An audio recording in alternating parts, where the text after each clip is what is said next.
రాజరాజేశ్వరి దేవి సమేత శ్రీ కాశీ విశ్వేశ్వర స్వామినే నమః. జగద్గురు సుభాష్ పత్రిజీ గురు దంపతులకు నమస్కారాలు. నెల్లూరు జిల్లా సంగం గ్రామం శ్రీ రాజరాజేశ్వరి దేవి సమేత శ్రీ కాశీ విశ్వేశ్వర స్వామి జ్ఞానపీఠంలో నేను రాజరాజేశ్వరానంద స్వామిని. ఇప్పుడు శరీరంలో ఉండేటటువంటి సూర్యచంద్ర నాడుల వలన ఇక్కడ ఏం జరుగుతుంది లోపల అంటే కంఠానికి కింద ప్రకృతి, ఈ యొక్క ఆజ్ఞాచక్రం నుంచి పరమాత్మ. ఈ పరమాత్మని మనం అనేక విధాలుగా పేర్లు పెట్టి పిలుచుకుంటున్నాం. ఇప్పుడు ఒకసారి బ్రహ్మాండం పిండాండాన్ని గురించి కూడా మనం ఒకసారి గుర్తు చేసుకుంటున్నాం. బయట ఉండేది బ్రహ్మాండం అంటే శివపార్వతులు పరమాణువులు, పరంజ్యోతి నుంచి త్రిమూర్తులు, ఓంకారం, త్రిమూర్తులు, అహం అనేటటువంటి తత్వం పరాకాశంలో ఉంది. అంటే బ్రహ్మాండంలో మూడు ఉన్నాయి. పరాకాశం అన్నం, అన్నము పిండం ఉన్నాయి పంచభూతాలలో. అట్లా ఈ శరీరంలో కూడా ఆత్మ, ఇది బ్రహ్మాండం ముఖం, కంఠానికి కింద పిండాండం, దీంట్లో అండము మూలాధారం స్వాధిష్టానం, మణిపూరకం పిండం. ఇది కూడా పిండానికే వస్తుంది. మూడు చక్రాలు అంటే కంఠం, హృదయం, బొడ్డు కూడా పిండమే. ఆహారం దాంట్లో పోతుంది. అయితే ఇప్పుడు ఈ ఆత్మని శుక్ల రక్త బీజములు కలిసి ఉండేటటువంటి మిశ్రమ బిందువు అని, అది ప్రకాశవంతమైంది కాబట్టి అది అణుజ్యోతి అని, కూటస్థుడని, ఆత్మని, అక్కడ ఉండేటటువంటి తత్వాన్ని మనం అనేక విధాలుగా మనం పిలుచుకుంటున్నాం. ఈ భూమధ్యాన్ని త్రికూటం అంటారు, తురియా కూటం. తురియం అంటే మూడు: మనసు, బుద్ధి, ఆత్మ. ఈ మూడు ఇక్కడ సంబంధం ఉంది త్రికూటంలో. కూటస్థుడు అంటే త్రిగుణాలకి సంబంధించి పర్యవేక్షణ చేసేటటువంటి ఆయన కూటస్థుడు. త్రిగుణాలకు అతీతంగా ఉండి పర్యవేక్షణ చేస్తారు. ఈ రెండు స్వరాలు ఇక్కడికి లాగితే సుషుమ్నాడి ఏర్పడుతుంది. సుషుమ్నాడికి జ్యోతి అనేది చిత్కళ, ఈ రెండు కలుసుకున్న అక్కడ సుషుమ్నాడి కూడా ఉంటుంది. అక్కడ జ్యోతి దర్శనం అవుతుంది. ఇంకా కంఠానికి కింద మనకి అగ్ని, సౌర, చంద్ర ఖండములు అనేవి మూడు ఉన్నాయి ఈ శరీరంలో. మూలాధారం స్వాధిష్టానం అగ్నిఖండం అంటారు. మూలాధారంలో కుండలిని శక్తి అగ్ని లింగాన్ని పట్టుకొని ఉంటుంది. మూలాధారంలో అధోలింగం ఉంటుంది, ఒక సన్న గ్లాండ్ కండరం, ఎన్నుపోస కోసన. ఈ కుండలిని శక్తి ఆ అగ్ని లింగాన్ని, సూక్ష్మమైన పెసరిగించేంత అగ్ని లింగాన్ని పట్టుకొని ఉంటుంది. పైన అమృతలింగం ఉంది, అది బొట్టినేలు అంత ఉంటుంది, కొంచెం లావుగా ఉంటుంది. ఇక్కడ అమృతం ఉంటుంది, ఇక్కడేమో అగ్ని ఉంటుంది. ఈ మూలాధారం స్వాధిష్టానం అగ్నిఖండం అంటారు శరీరంలో. ఈ మణిపూరకం, హృదయం, కంఠం, సౌరఖండం అంటే సూర్యకిరణాలు లాంటివి ఉంటాయి. ఈ మూడు చక్రాలలో సూర్యకిరణాలు రేసెస్ అంటే బొడ్లో సూర్యకిరణాలు ఉన్నాయి కదా, అగ్ని ఉంది కదా, ఇది పైకే పోతుంది అగ్ని. ఎప్పుడు ఈ బొడ్లో ఉండే అగ్ని హృదయంలో ఉండే ప్రాణశక్తిని తగిలినప్పుడు దాంట్లో ఇంకా ఆవిరయ్యి దాని ఆవిరి స్టీమ్ గొంతు దగ్గరకు వస్తుంది. అందుకని ఇది ఉదాన వాయువు అయింది. ఉదానం అంటే నీళ్లు వేడి చేసినప్పుడు పైన వచ్చే స్టీమ్, ఆవిరి. అంటే మన సముద్రం ఉంటుంది, ఈ సముద్రం మీద సూర్యకిరణాలు పడినప్పుడు ఎండాకాలం ఆ నీళ్లు ఆవిరయ్యి మంచినీళ్ళు మాత్రం ఆవిరి అవుతాయి, ఉప్పు నీళ్ళు ఆడనే ఉంటాయి. మంచినీళ్ళు మాత్రం దాంట్లో ఉండే మంచి వాటరు ఆవిరయ్యి మేఘాలుగా ఏర్పడుతున్నాయి. ఆ మేఘాలే ఉదాహరణ వాయువు. బయట బ్రహ్మాండంలో పంచభూతాలలో వాయుతత్వంలో మేఘాలు ఉంటాయి, దానిపైన ఆకాశం ఉంటుంది. అక్కడ కూడా ఏర్పడేది ఏంటంటే సముద్రంలో ఉండే నీటి ఆవిరి అక్కడ చేరుతుంది. బొడ్డు దగ్గర, ఈ నాభి దగ్గర సూర్యకిరణాలు ఉంటాయి. అది ఇక్కడికి వచ్చి ఇక్కడ ఉండే జలతత్వమైన దాన్ని తాకి ఈడ ఉదాహరణ వాయువుగా మేఘాలుగా ఆ యొక్క జలతత్వం కూడా ఆవిరి ఉంటుంది. అందుకని దీన్ని సూర్యఖండం అన్నాం. ఇది వచ్చేసి సూర్యఖండం. చంద్రఖండం అంటే ఆజ్ఞాచక్రం నుంచి సహస్రారానికి ఈడ అమృతం ఘనీభవించి ఉంది కాబట్టి శివలింగం శాశ్వత చంద్రమండలం. మన మనసు కూడా ప్రశాంతంగా ఉండేదానికి కారణం అదే. లోపల మనసు ఉనికిని కోల్పోకుండా ఉండేదానికి లోపల ఉండే ఆ అమృతం శివలింగమే. ఇప్పుడు 3 ఖండాలుగా ఉన్నాయి ఈ శరీరం. మూలాధార స్వాధిష్టానం, అగ్నిఖండం, సౌరఖండం, సూర్యఖండం అంటే ఒకటే. మణిపూరకం, అనాహతం, విశుద్ధం, సౌరఖండం, సూర్యఖండం. సూర్యకిరణాలు ఉంటాయి బొడ్డు నుంచి పైకి. ఇది చంద్రఖండం. ఇక్కడ ఈడ త్రికోణంగా ఉంటుంది 16 కళ్ళలతో. ఏడుండే చంద్రఖండంలో ఉండే త్రికోణం 16 కళ్ళలు అంటే ఆ చంద్రుడు ఉంటాడు కాబట్టి ఇక్కడ ఒక త్రికోణం ఉంది. ఇది అధోగతిగా ఉంటుంది. దేనికంటే జలతత్వం, జలం, చంద్రుడు అంటే అమృతతత్వం, జలం తత్వం. అందుకని అది ఎప్పుడు జలం కిందకి వస్తుంది. సృష్టికి సింబల్ జలం. అదే ఇక్కడ ఉండే సహస్రారం ఉండేటటువంటి త్రికోణం, ఆత్మకు చుట్టూ త్రికోణం ఉంటుంది. బ్రహ్మ, విష్ణు, ఈశ్వరుడు దంపతులతో ఉంటారు. వాళ్ళు ఏ విధంగా ఉంటారంటే త్రికోణం కిందకు ఉంటుంది.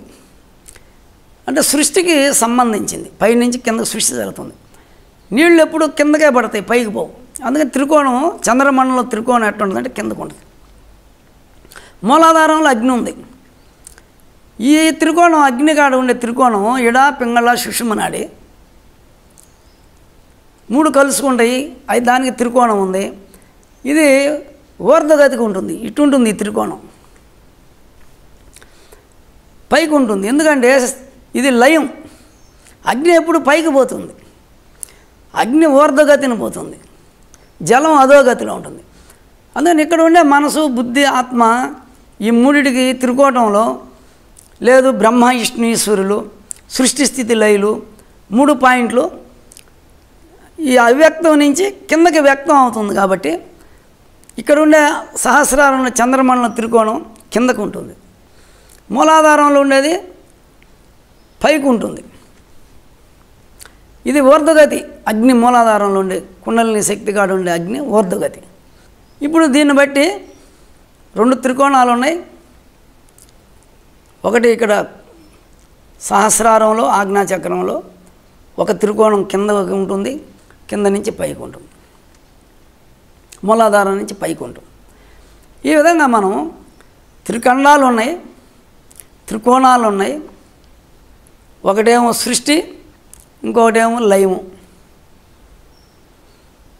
ఈ విధంగా మనం దీన్ని గమనించి చూసుకుంటే మనలోనే సృష్టి, స్థితి, లయలు సూక్ష్మంగా ఉన్నాయి. అయితే ఈ యొక్క సూర్యచంద్రనాళ్ళు వల్ల మనం రోజంతా ఆది, సోమ, మంగళ, బుధ, గురు, శుక్ర, శని ఈ యొక్క 7 రోజులు ఉదయం 6 నుంచి 7 వరకు ఒక హోరా నడుస్తుంది. ఆదివారం పొగులు, రాత్రి సూర్యుడు అధిపతి అగ్నితత్వం. సోమవారం పొగులు, రాత్రి చంద్రుడి అధిపతి జలతత్వం. మంగళవారం పొగులు, రాత్రి కుజుడి అధిపతి అగ్నితత్వం. బుధవారం పొగులు, రాత్రి బుధుడు అధిపతి జలతత్వం. గురువారం పొగులు, రాత్రి గురువు అధిపతి అగ్నితత్వం. శుక్రవారం పొగులు రాత్రి శుక్రుడి అధిపతి జలతత్వం. శనివారం శని అధిపతి పొగులు రాత్రికి, కానీ పొగులు సూర్యుడితో శని కలుసుకుంటే అగ్నితత్వం అయింది. చంద్రోదయం అయినాక రాత్రి శని చంద్రుడితో కలుసుకుంటే జలతత్వం అయింది. శనివారం పొగులంతా సూర్యుడు ఉంటాడు. ఈ సూర్యుడితో ఆ రోజు అధిపతి అయినటువంటి శని కలుసుకుంటే శని ఫెయిల్ అయిపోతాడు. ఆ రోజు అగ్నితత్వంగా ఉంటుంది. అయితే సాయంత్రం వరకే పొగులు శని అధిపతి కాబట్టి రాత్రి చంద్రోదయం అవగానే చంద్రుడితో ఈ యొక్క శని కలుసుకుంటే జలతత్వం. శనివారం పొగులు అగ్ని, రాత్రి జలం. మళ్ళీ ఆదివారం వచ్చేటప్పటికి అగ్నితత్వం. ఈ వారం రోజులు ఒక్కొక్క రోజు ఒక్కొక్క గ్రహాధిపతి, ఒక గ్రహం అధిపతిగా ఉంటుంది ఆ రోజుకి. ఆ రోజుల్లో బయట ఏ పని చేయాలా, మనం మంగళవారం, ఆదివారం, శనివారం ఈ కొన్ని పనులు చేయం మనం. ఆ రోజు జలతత్వమైన శుభకార్యాలు చేయం. ఎందుకంటే అగ్ని కాబట్టి, అక్కడ శని మంద గమనం కాబట్టి పనులు సాగవు. అగ్నితత్వంలో ఈ యొక్క శనితత్వంలో మనం పనులు చేస్తే అవి ఆటంకం జరుగుతాయి. సోమవారం, బుధవారం, శుక్రవారం ఈ రోజుల్లో ఎక్కువ మనం శుభకార్యాలు ఏ పనులైనా మొదలు పెడతాం. ఇప్పుడు మనకి ఆదివారం అనుకూలంగా ఉండాలంటే ఉదయం 6 గంటల నుంచి 7 గంటల లోపల సూర్యనాడిని ఆడియాలి. 6 నుంచి 7 లోపల నిద్రలు వేయాలి. 6 నుంచి 7 లోపల నిద్రలు వేస్తే నిద్ర లేస్తానే మంచం మీద కూర్చొని సూర్యస్వరం ఆడియాలి. ఆ రోజంతా అనుకూలంగా ఉంటుంది. సోమవారం చంద్రస్వరం ఆడియాలి ఉదయం 6 నుంచి 7 మధ్యలో.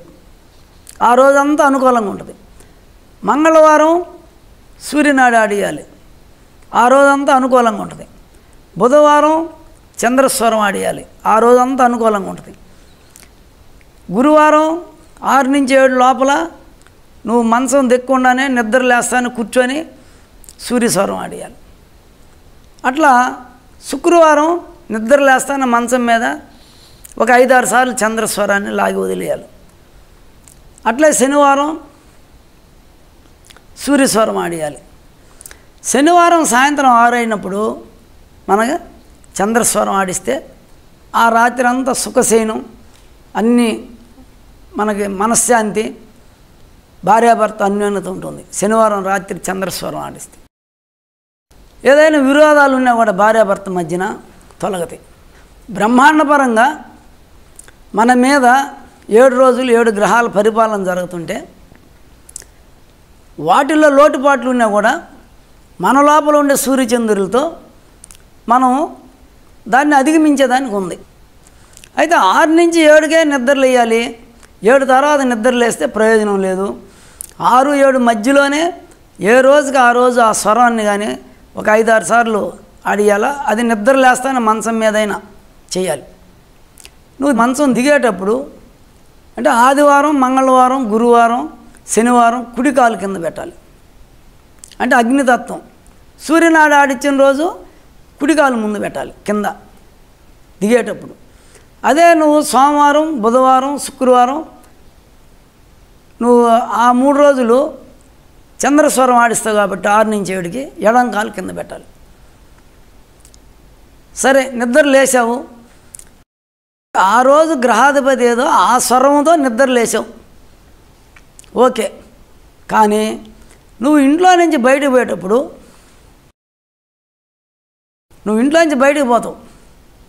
పోయేటప్పుడు ఖచ్చితంగా చంద్రస్వరంతో పోవాలి. ఇంట్లోంచి బయటకు పోయేటప్పుడు, ఆఫీసులో అడుగు పెట్టేటప్పుడు, నీ సీట్లో కూర్చున్నప్పుడు, నువ్వు ఏదైనా ఒక కార్యక్రమం, ఒక స్థలం వదిలి ఒక స్థలం, ఒక బార్డర్ వదిలి ఒక బార్డర్, ఒక కాంపౌండ్ వదిలి ఒక కాంపౌండ్, ఏది చేస్తున్నా కూడా ఆ తర్వాత అంటే ఇంట్లోంచి బయలుదేరేటప్పుడు ఖచ్చితంగా కూర్చొని తూర్పు కానీ ఉత్తరం చంద్రస్వరాన్ని 5-6 సార్లు లాగి వదిలి వెళ్ళిపోవాలి. అంటే కార్యసాధన ఏదైనా కార్యక్రమం చేసేటప్పుడు ఏమో చంద్రస్వరం ఉండాలా, నిద్ర లేచేటప్పుడు ఆ రోజు స్వరం మనం ఆ రోజు ఎవరైతే దినాధిపతి ఉంటాడో ఆ స్వరం ఆడియాలి నిద్ర లేచినప్పుడు. ఇవి కానీ మనం చేసుకుంటే మనకి ఆ రోజంతా అత్యద్భుతంగా ఉంటుంది. సంవత్సర ఫలం, ఇది దినఫలం అన్నాం. సంవత్సర ఫలం ఉంది. మనం చైత్ర మాసంలో ఉగాది పెట్టిన రోజు పాడ్యం, చైత్ర పాడ్యం రోజు నుంచి 9 రోజులు ఉదయం 6కి చంద్రస్వరంగానే ఆడిస్తే ఖచ్చితంగా 9 రోజులు, ఒక్కరోజు వచ్చి 45 రోజుల ఫలితం ఉంటుంది. ఆ విధంగా 9 రోజులు సంవత్సర ఫలితం ఉంటుంది. దీర్ఘాయుష్, అనుకున్న పనులు జరగటం, ఆరోగ్యం ఇవన్నీ కూడా ఉంటాయి. సంవత్సర ఫలితం పొందేది కూడా ఉంది. ఇంకా ఈ విధంగా మనం ముందుకు పోతే మనం ఈ యొక్క స్వరాన్ని చూసుకుంటూ పోతే ముందుకి ఎన్నో ప్రయోజనాలు ఉన్నాయి సూర్యనాడి వల్ల. షట్చక్రాలలో ఈ శ్వాస వల్ల సృష్టి స్థితి లయాలు జరుగుతున్నాయి. ఉదయం స్వాదిష్టాన చక్రం, మణిపూర చక్రానికి హంస జపం జరిగినప్పుడు సృష్టి అన్నం, ఈ హృదయ కమలం కంఠం ఆడేటప్పుడు, ఈ 3 చక్రాల్లో బొడ్డు దగ్గర ఆడేటప్పుడు స్థితి అన్నం, ఈ 2 చక్రాలు ఆడేటప్పుడు లయం అన్నం. ఈ శ్వాస మూలాధారానికి దిగితే సృష్టి. ఇంకా ఒక్కొక్క చక్రంలో మధ్యాహ్నానికి హంస జపం బొడ్డుకి, సాయంత్రం అయ్యేటప్పటికి ఈ 2 చక్రాలు దాటి కంఠంకి వస్తుంది. ఈ సృష్టి స్థితి లయలు హంస జపం వల్లే జరుగుతున్నాయి. ఈ ముక్కు నుంచి ఈ ఆజ్ఞాచక్రంకి అంగుష్ట మాత్రం శ్వాస ఆడద్ది ధ్యానం బాగా చేస్తే. ఎక్కువ ధ్యానం చేస్తే ఈ కిందకి దిగకుండా శ్వాస కట్ అవుతూ వచ్చి అది ఒక అద్భుతమైన స్థితి. సృష్టి స్థితి లయలుగా అధిగమించాడు. ఈ సృష్టి సత్వగుణం, ఇక్కడ స్థితి రజోగుణం, ఈ 2 చక్రాలు తమోగుణం. రజస్ తమో గుణాలు మూడింటిని అధిగమించి త్రిగుణాతీతుడు అంటారు. రాముణ్ణి మనం కొలిచేటప్పుడు త్రిగుణాతీత శ్రీరామ అంటాం. త్రిగుణాతీతుడు అవుతాడు. ఈ త్రిపురాలు అంటారు వీటిని. ఎవరైతే ధ్యానంలో ఒక్కించి శ్వాస ఇక్కడి నుంచి ఏడుగా ఆడే అంత స్థితికి సాధన కానీ చేస్తూ ముందుకు పోతే ఈ యొక్క త్రిపురాసురుడు శ్వాస కిందకల్లా ఆడుతుంటే త్రిపురాసురుడు, శ్వాస లయం అయితే త్రిపురాంతకుడు అంటారు. ఈశ్వరుని త్రిపురాంతకుడు అంటారు. ఈ 3 పురాలను జయించినాడు. ఏ సాధకుడైతే భ్రూమధ్యంలో మనసు పెట్టి బాగా రోజు కొన్ని గంటలు ధ్యానం చేస్తూ పోతే ఈ శ్వాస కట్ అవుతా వచ్చి ఇక్కడ ఒక్క రోంత అంగుష్ట మాత్రం శ్వాస లయం అవటం అంటారు. ఆడినప్పుడు అతడే త్రిపురాంతకుడు. ఈ త్రిపురాలను జయించినాడు. ఆ ఈశ్వరత్వం నువ్వే పొందుతున్నావు. ఆ ఈశ్వరుడి స్థితి నువ్వే పరబ్రహ్మ స్థితిని పొందుతున్నావు. ఈ శ్వాస ఉంటే మనలో అన్ని రకాల రాక్షసత్వాలు ఉన్నట్టు. శ్వాస లయమయ్యే స్థితికి పోతే నువ్వే పరమాత్మ, నువ్వే అధిపతి 14 లోకాలకి. శ్వాస లయమయ్యే వరకు ధ్యానం చేస్తే మళ్ళీ శ్వాసను దింపుకోవాలి. నాకు 0 లెవెల్ పడిపోయింది అనేక సార్లు. శ్వాస ఊపిరాడేది లేదు. గంటలు సహస్రారంలో పెట్టి చేసేది. ఎప్పుడో 35 ఏళ్ళ కిందట కుండలిని సిద్ధైంది. అప్పటి నుంచి కిందకి ఆడించుకుంటానే ఉన్నా నేను. ఎందుకంటే నేనే సృష్టించుకుంటున్నా. త్రిశూలం చేతిలోకి వచ్చింది. ఎవరికైతే ఎక్కువ లయం అవుతుందో అన్నం తింటే కిందకి దిగదు, కొద్దిగా ఇండైజెషన్ అవుతుంది. శ్వాస మూలాధారానికి అడిగితే కుండలిని శక్తి మూలాధారంలో ఉంటుంది. నువ్వు ధ్యానంలో స్వాదిష్టాన చక్రం వరకు ఈ శ్వాస కట్ అయిపోయింది అనుకోండి, మూలాధారానికి పోకుండా కట్ అయితే కుండలిని శక్తి స్వాదిష్టానానికి అడుగు వస్తుంది. మణిపూరకంలో కట్ అయిందనుకో, కుండలిని శక్తి శ్వాస ఇక్కడ మణిపూరకం వరకు ఆడితే కుండలిని శక్తి మణిపూరకానికి వస్తుంది. నువ్వు శ్వాస హృదయ స్థానం వరకు ఆడితే ఈ కుండలిని శక్తి హృదయ కమలానికి వస్తుంది. అట్లా ఈ శ్వాస కంఠం వరకు ఆడితే కుండలిని శక్తి కంఠంకి వస్తుంది. ఇంకా నువ్వు ఆజ్ఞాచక్రం వరకే ఇక్కడే శ్వాస ఆడితే ఆజ్ఞాచక్రం వరకు వచ్చి జ్యోతి దర్శనం అవుతుంది. కుండలిని శక్తి ఆజ్ఞాచక్రానికి వస్తే అమ్మవారు దర్శనం అంటారు. స్థూలం కాదు అమ్మని, ఆమె జ్యోతి స్వరూపము. మనం అమ్మని దర్శనం అంటే విగ్రహ దర్శనం చేసుకుంటాం. ఆ విగ్రహంలో తత్వం ఉంది ప్రతి విగ్రహంలో కూడా. కానీ నిజంగా అమ్మవారు ఎవరంటే జ్యోతి స్వరూపం. ఆజ్ఞాచక్రంలోకి వస్తుంది కుండలిని శక్తి. ఇప్పుడు నీ యొక్క ఆత్మ ఒక చిత్కళ, ఒక అణుజ్యోతి. విశ్వంలో ఉండే అణుజ్యోతులన్నీ ఒక అణుజ్యోతిలో ఉన్నాయి సూక్ష్మంగా. విశ్వం అంతా అనేక కోటి బ్రహ్మాండాలన్నీ కూడా ఒక అణుజ్యోతిలోనే ఉన్నాయి. అంటే నువ్వు ఒక అణుజ్యోతిని క్లోజప్లోకి పోయేకు ఉంది. నీ ఆత్మే ఒక అణుజ్యోతి, దాన్ని క్లోజప్లోకి ఉంది.